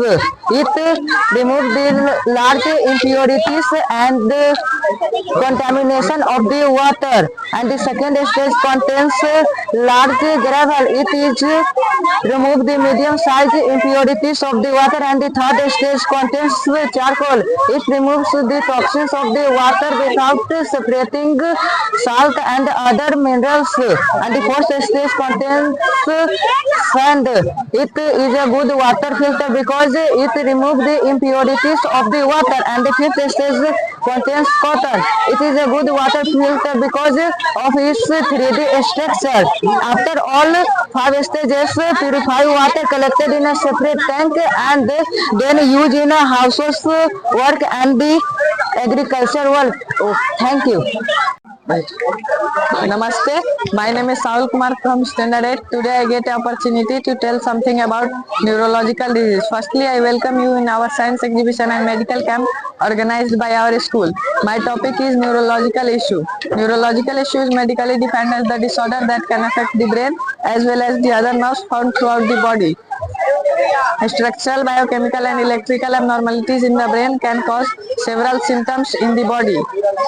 The causes of neurological disease are injuries, accidents, tumors, genetic disorders, etc.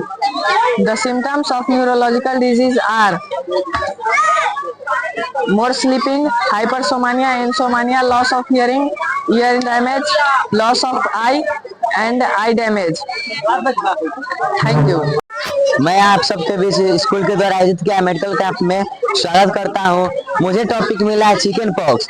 Chicken pox तो आप लोग जानते हैं, उसे चेचक कहते हैं। ये 2 प्रकार के होते हैं, एक छोटे चेचक और बड़े चेचक। और चिकन पॉक्स वेरिसेला जोस्टर नामक वायरस से होता है और यह संक्रमण ये हवा खांसी से एक व्यक्ति से दूसरे व्यक्ति की ओर फैलता है। इसे छुआछूत भी कर सकते हैं। जो व्यक्ति इस घेरे में आ जाता है उस व्यक्ति को यह हो जाता है। और यह विषाणु का शिकार व्यक्ति के शरीर में फुंसिया जैसे चकत्तियां होते हैं। और इसके लक्षण 10 से 21 दिनों के बीच में चिकन पॉक्स को दाने दाने दिखाई देते हैं। और शुरुआत में बुखार, सर दर्द, भूख न लगना, बदन दर्द लक्षण दिखाई देते हैं। और इसका ट्रीटमेंट नहीं है क्योंकि हम लोग बच्चे रहते तो इसका वैक्सीन लग जाता है जो हमारे सर्व करता है। और जब ये बीमारी होने पर चारों तरफ साफ सफाई रखना चाहिए और मसालेदार भोजन नहीं खाना चाहिए। धन्यवाद। नमस्ते, मैं रिया कुमारी कक्षा 10वीं की छात्रा हूँ। मैं आज आप लोग को बताऊंगी कि dehydration due to diarrhoea disease क्या होता है। डिहाइड्रेशन मीन्स निर्जलीकरण और डायरिया मीन्स दस्त। दस्त क्या होता है? दस्त हमारे शरीर के स्टूल के थ्रू पतले और पानीदार मल निकलता है, उसी को डायरिया कहते हैं।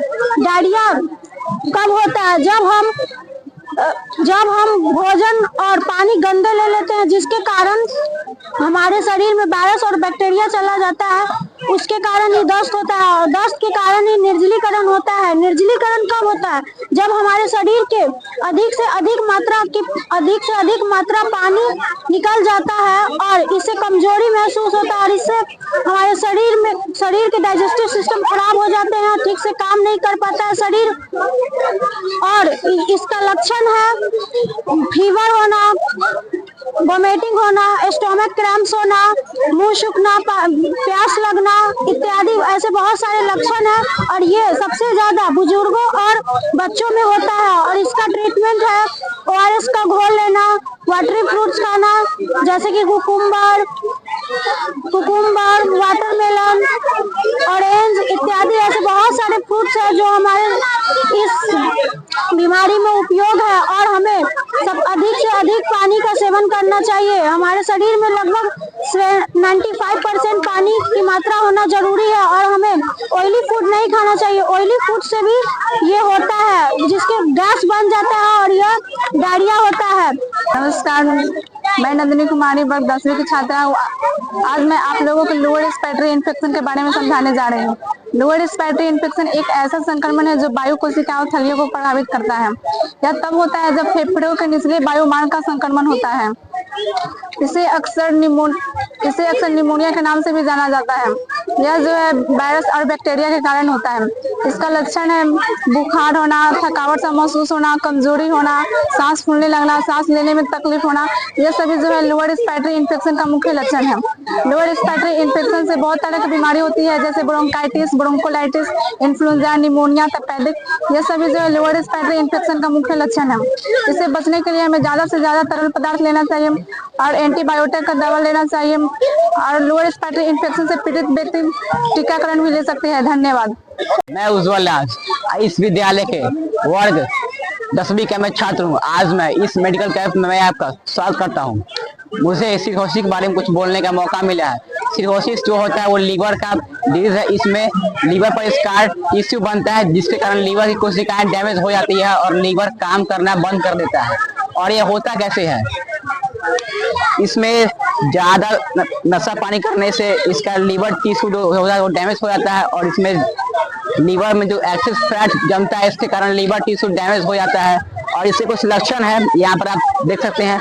आपको पेट में दर्द होगा, आपका वजन एकाएक कमने लगेगा, आपको अंदर से कमजोरी फील होगा, आपका हाथ पैर में सूजन हो जाएगा, आपको लीवर फेल हो सकता है।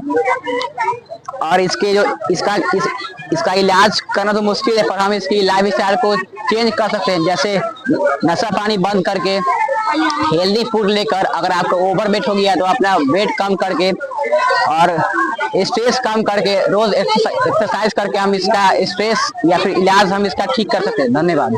मैं कृष्ण कुमार वरदेशी से आज हमारे स्कूल के साइंस एग्जीबिशन एवं मेडिकल कैंप में आपका स्वागत है। आज के अवसर पे मुझे एक महामारी के बारे में बोलने का अवसर मिला, जिसका नाम है ट्यूबरक्लोसिस। ट्यूबरक्लोसिस जिसे आम भाषा में टीबी के नाम से भी जाना जाता है, दुनिया भर में फेफड़े से संबंधित एक गंभीर बीमारी है, जिसके कारण हजारों लाखों लोगों की मौत हो जाती है। ये मौत का 13वां मुख्य कारण है। एक सर्वे के मुताबिक साल 2021 में टीबी से कुल 21 लाख लोगों की मौत हो चुकी है। इसे ये जो टीबी है वो एक बैक्टीरियल डिजीज है, जो हमारे शरीर में बैक्टीरिया के कारण होता है। एक माइक्रोबैक्टीरियम नामक एक ट्यूबरक्लोसिस जो होता है वो हमारे शरीर में फेफड़ों में जाके फैलता है, जिसके कारण ये बीमारी होता है। ये हमारे शरीर के दूसरे अंग में भी होता है, जैसे फेफड़े हो गए और किडनी, दिमाग, आंत इत्यादि। ये सरकार इसे रोकने के लिए नियंत्रण प्रयास कर रही है। सरकार ने 2025 तक इसको रोकने का लक्ष्य बनाया है, लेकिन अभी ताजा आंकड़े बताती है कि निर्धारित लक्ष्य अभी काफी दूर है। टीबी जो है एक ऐसा बीमारी है, छुआछूत वाला बीमारी से देहात की भाषा में छुआछूत वाला बीमारी कहते हैं और इंग्लिश में कम्युनिकेबल डिजीज कहते हैं। कि जब आप किसी भी रोगी के पास जाते हैं, किसी भी आप इस पेशेंट के पास जाते हैं, जब वो इस बीमारी से ग्रसित रहता है, आप उससे बात करते हैं, जब वो छींकता है, जब वो खांसता है, तो उसके मुंह से निकलने वाले 300 से ज्यादा ड्रॉपलेट्स आपके शरीर में आ जाते हैं, जिसके कारण वो बीमारी आपको भी हो जाते हैं। ये दो प्रकार के होते हैं, लैटेंट ट्यूबरक्लोसिस, सक्रिय ट्यूबरक्लोसिस। लैटेंट में आपको उतना प्रभाव नहीं पड़ता, लेकिन सक्रिय ट्यूबरक्लोसिस आपके फेफड़ों में जाकर प्रभाव करता है। इसके कुछ लक्षण होते हैं, जैसे हल्का सर्दी खांसी होना, खांसी आपको 3 हफ्ते तक रहना, खांसी के दौरान मुंह से ब्लडिंग आना, खाना भूख न लगना, फिर आपको वजन हल्का घट जाना। और इससे बचने के लिए बीसीजी का टीका लगवाए, और जो डॉक्टर बता रहे हैं उस डॉक्टर का दवाई जो पूरा से अच्छे से ले, हमें स्वच्छ जगह पे रहे। धन्यवाद। मैं माहिर इस विद्यालय का 10वीं वर्ग का छात्र हूँ। सबसे पहले आपका इस विद्यालय द्वारा आयोजित किए गए मेडिकल कैंप और साइंस एग्जीबिशन में आपका हार्दिक अभिनंदन करता हूँ। जैसा कि जानते हैं कि हर एक बच्चे को एक टॉपिक दिया गया था, जिसमें मुझे भी एक टॉपिक मिला है अल्जाइमर डिजीज के बारे में। सबसे पहले मैं आपको बताना चाहूंगा अल्जाइमर डिजीज होता क्या है। अल्जाइमर डिजीज एक पूरी तरह से कम्प्लीटली न्यूरोलॉजिकल बीमारी है, जिसमें होता क्या है कि मनुष्य के डायरेक्ट सोचने समझने और उनके व्यवहार को यह प्रभावित करता है। इस बीमारी में होता क्या है कि डिमेंशिया नाम का जो होता है वह वृद्ध लोगों में सबसे सामान्य पाया जाता है।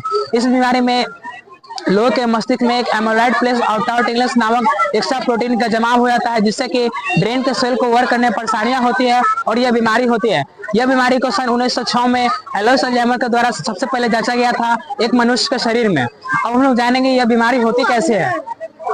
आपको हम बता दें, यह बीमारी अस्वस्थ भोजन लेने से, खैनी गुटखा खाने से, दारू पीने से और जो व्यक्ति 65 साल के पार हो जाते हैं उनको यह बीमारी ज्यादा खतरा बढ़ जाती है। और जो कोलेस्ट्रॉल जैसी बीमारी से पहले से ही ग्रसित है उनको यह बीमारी ज्यादा इफेक्ट करती है। और हम लोग जानेंगे यदि आपको ये बीमारी हो जाती है तो कैसे पता चलेगा कि आप इस बीमारी से ग्रसित हो चुके हैं। तो इससे कुछ लक्षण है कि आपको एक मैथ का प्रॉब्लम को सॉल्व करने में परेशानियां होगी, आपको टाइम और प्लेस के साथ कंफ्यूजन होगा, आप कठिन शब्द का चयन नहीं कर पाएंगे, आपको किसी से संपर्क बनाए रखने में परेशानियां होगी। ये सब इसके लक्षण है।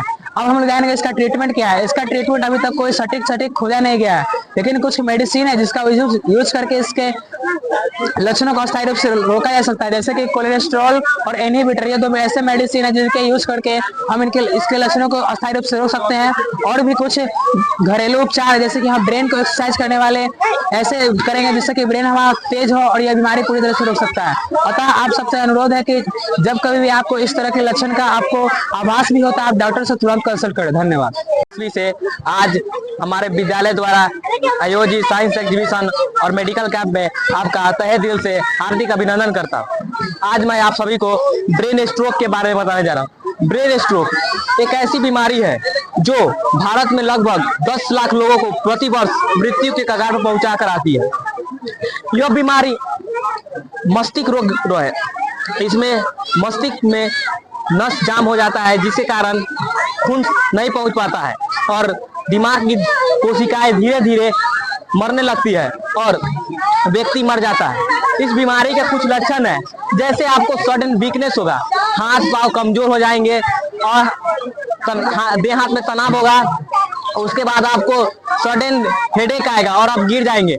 आपको विजन में प्रॉब्लम होगा, चलने में बैलेंस इशू, आपको कंफ्यूजन, कुछ समझ नहीं आ जाए, आपके सोचने और समझने की जो क्षमता है वो कमने लगती है।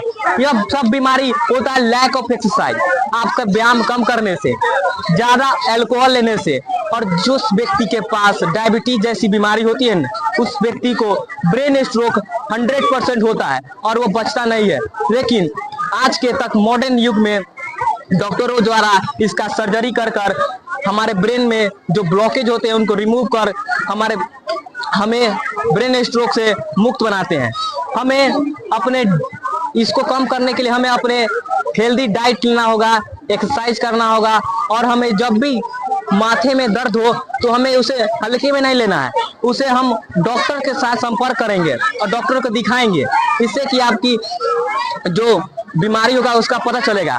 क्योंकि सभी लोगों को लगता है कि यह सिर्फ हेडेक है, लेकिन होता ये असली में ब्रेन स्ट्रोक है। यह बहुत ही खतरनाक बीमारी है जिससे बहुत सारे लोग भारत में प्रति वर्ष मरते हैं। तो मैं आपसे यही निवेदन करना चाहता हूं, जब भी इस प्रकार की कोई समस्या आप में हो तो आप हमेशा डॉक्टर से संपर्क करें। धन्यवाद। मैं निशान कक्षा 10वीं का छात्र हूँ। आज मैं एक बीमारी के बारे में बता रहा हूँ जिसका नाम है कोरोनरी आर्टरी डिजीज। यह होता है, कोरोनरी आर्टरी डिजीज होता है कैसे, जब हमारे कोरोनरी आर्टरी डैमेज हो जाता है तब हमारे ये बीमारी हमारे अंदर आने लगता है।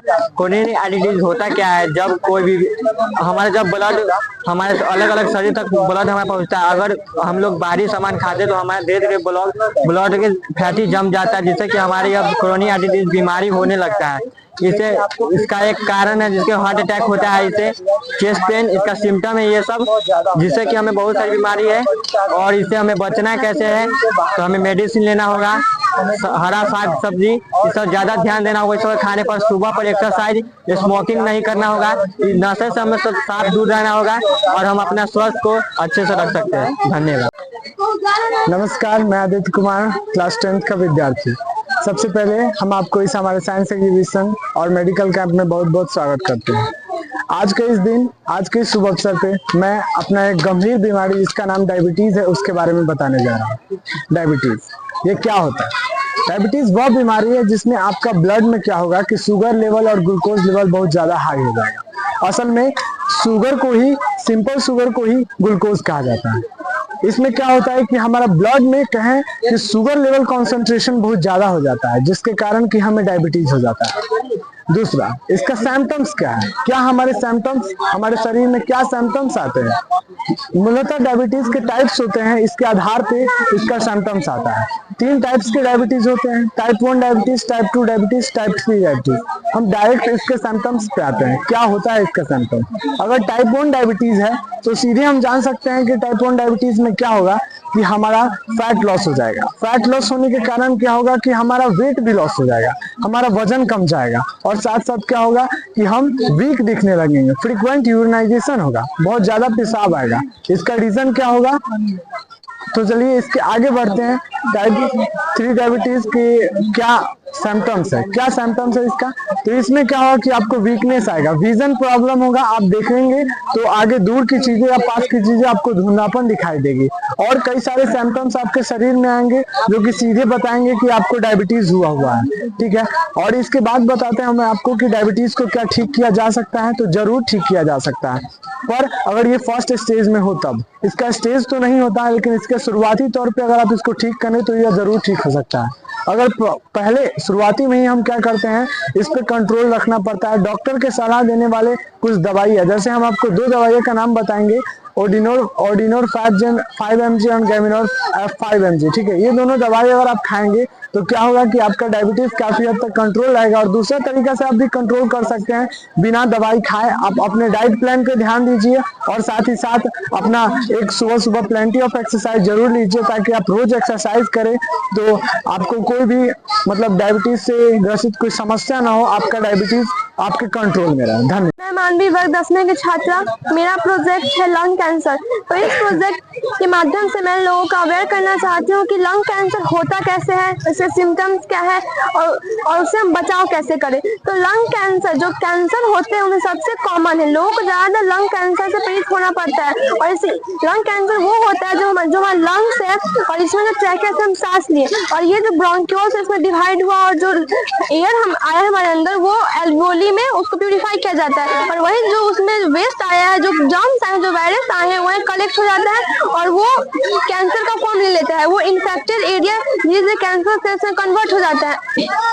इसके 4 स्टेज होते हैं, स्टेज 1, 2, 3, 4। अगर फर्स्ट स्टेज में ही अगर हमें पता चल जाए तो उसका सिम्टम्स होता है खांसी होना, उसमें बलगमे आना और थकावट महसूस होना, और हमारा जो इम्यूनिटी सिस्टम होता है वो धीरे धीरे वीक हो जाता है। लेकिन उस टाइम अगर हम इस पर ध्यान नहीं देते हैं, इसको इग्नोर कर देते हैं, तो ये लास्ट स्टेज में चला जाता है जो डेंजरस होता है। अगर फर्स्ट स्टेज में हम इसका इलाज करवा ले तो ये हमारे लिए बहुत बेनिफिट है।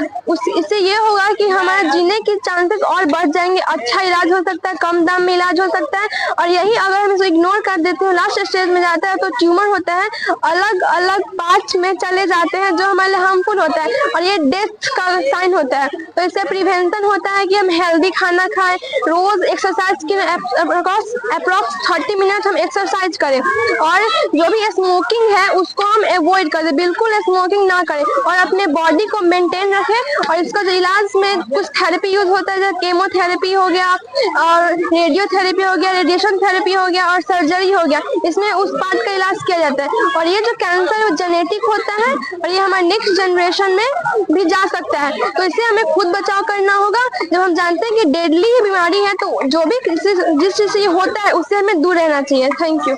हमारी कक्षा 10वीं से आपका हमारे मेडिकल कैंप में स्वागत है।